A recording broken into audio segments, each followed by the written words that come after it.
আসসালামু আলাইকুম প্রিয় বন্ধুরা, আশা করি সকলেই ভালো আছেন। তো আজকে আমরা বের হলাম, আক্তার ভাই, আমি, আরেকজন আছে ফয়সাল ভাই, ও এখনো বের হয়নি, ওই যে বের হয়ে গেছে ফয়সাল ভাই। আমরা তিনজনে একলগে যাব। তো আমাদের হাতে যেটা দেখতে পাচ্ছেন এটা হচ্ছে পাসপোর্ট। এটা আমরা নতুন করে পাসপোর্ট বানিয়ে নেব। তো সেই অফিসে আমরা যাচ্ছি এখন। তো আশা করি ভিডিওটা সবাই দেখবেন। আমাদেরকে যে লোকেশনটা দিছে, আমাদের বাসা থেকে প্রায় গাড়িতে গেলে 7 মিনিটের রাস্তা, আর হাটে গেলে 38 মিনিটের রাস্তা। তো যেতে যেতে আমি ভিডিও করে দেখাবো আপনাদের সামনে। তো মূল কথা হচ্ছে যে পাসপোর্টটা তৈরি করতে যাচ্ছে আমার বড় ভাই আক্তার ভাই। তো ওর পাসপোর্টের মেয়াদ প্রায় শেষ। ও 5 বছরের পাসপোর্টের মেয়াদ ছিল, 5 বছর।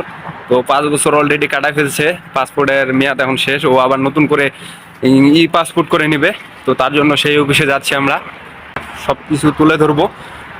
পাসপোর্ট বানায় কেমনে, কি করে, কোথায় যেতে হবে, সেটা আমি আপনাদের মাঝে তুলে ধরবো। তো এর জন্য আপনাদেরকে কষ্ট করে সম্পূর্ণ ভিডিওটা দেখতে হবে, তাহলে আপনারা বুঝতে পারবেন যে কোথায় কি করতে হবে, কোথায় যেতে হবে। তো আমরা কিন্তু হাঁটতে হাঁটতে অলরেডি বাঙালি মার্কেটের কাছাকাছি চলে আসছি। তো বাঙালি মার্কেটে গেলে আমরা একটা গাড়ির ব্যবস্থা করব, গাড়ি দিয়ে যাব, কারণ এত দূর হেঁটে যাওয়া সম্ভব না। কোন কিছু কোন এখন আজ আমি পাসপোর্টটা তৈরি করতে যাচ্ছি। কোন আমার শোরুম থেকে দাম দাও, আমি শুনবো। তো আমার আক্তার ভাই কিন্তু শরম পাচ্ছে, যার কারণে কিছু বলতে পারছে না ক্যামেরার সামনে।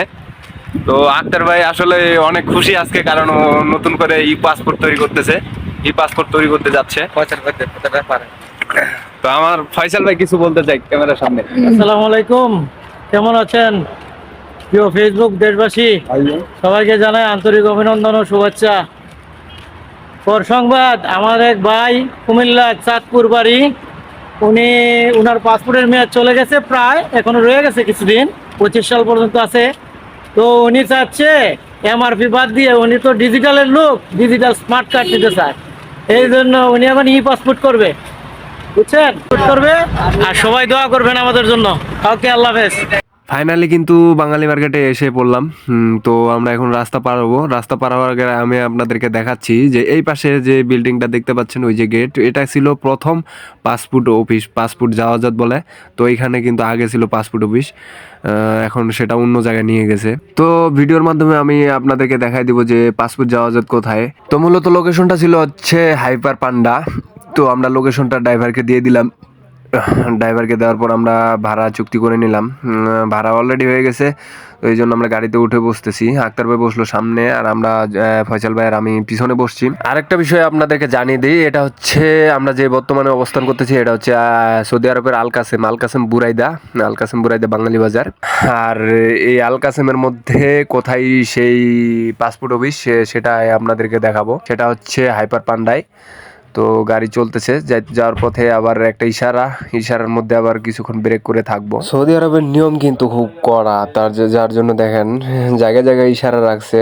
তো নিয়ম মেনটেন করে চলতে হয় সবাইকে। তো আরেকটা বিষয় আপনাদেরকে না বলে পারতেছি না, সৌদি আরবে আসার আগে ভাবতাম যে সৌদি আরব মনে হয় গাছপালা নাই, শুধু মরুভূমি আর মরুভূমিতে কি গাছপালা হয়? কিন্তু বাস্তবে আমি এসে দেখলাম যে শহর এলাকায়, যেগুলো শহর এলাকায় কিন্তু গাছপালা দেখা যায় রাস্তার মাঝে বা রাস্তার সাইডে বা বাড়ির আশেপাশে গাছপালা কিন্তু অনেক দেখা যায়। তো দেখতে দেখতে প্রায় অনেকটা পথেই চলে আসলাম। আর অল্প কিছু গেলেই হয়তো সম্ভবত আমরা ইশারার কাছাকাছি চলে আসব, কারণ সময়টা আমি দেখতেছি, সময়টাও প্রায় কাছাকাছি চলে আসছে। আর এই যে দেখতে পাচ্ছেন যে সবুজ একটা কালারের একটা বিল্ডিং দেখা যাচ্ছে, ওইটাই কিন্তু হাইপার পান্ডা মূলত। আর হাইপার পান্ডার পরে কিন্তু আমাদের যাওয়া যাত বা অফিস যেটা বললেন না কেন, এর মধ্যে আবার একটা ইশারা পড়ে গেছে। তো ইশারার সাইডে আমি ক্যামেরার লুক দিলাম, দেখ কত সুন্দর চারপাশে, কত সুন্দর খেজুর গাছ এবং বন। তো এত সুন্দর সুন্দর দৃশ্য আমি একা কেন উপভোগ করবো, এই জন্য আপনাদেরকেও ভিডিও করে দেখাচ্ছি। মূলত বিষয়টা যদি ভালো লাগে আপনাদের, তো আপনারা সবাই শেয়ার করবেন ভিডিওটা এবং লাইক কমেন্ট করে যাবেন যে কেমন লাগলো আপনাদের, সব মিলাই। তো এরই মধ্যে কিন্তু আমরা চলে আসছি অলরেডি। যে সামনে দেখতে পাচ্ছেন অনেকগুলো গাড়ি, এই গাড়ি যতগুলা গাড়ি দেখতেছি আল্লাহ না জানি কতগুলো মানুষ, এখানে মানুষ যে কতগুলা হয়েছে, কারণ বাঙালি কিন্তু ভাই অনেক, এই সৌদি আরবে অনেক বাঙালি কিন্তু ঢুকে গেছে অলরেডি। আগে থেকেই তো বাঙালি ছিল, আবার নতুন করে অনেক অনেক বাঙালি এই সৌদি আরবে ঢুকতেছে।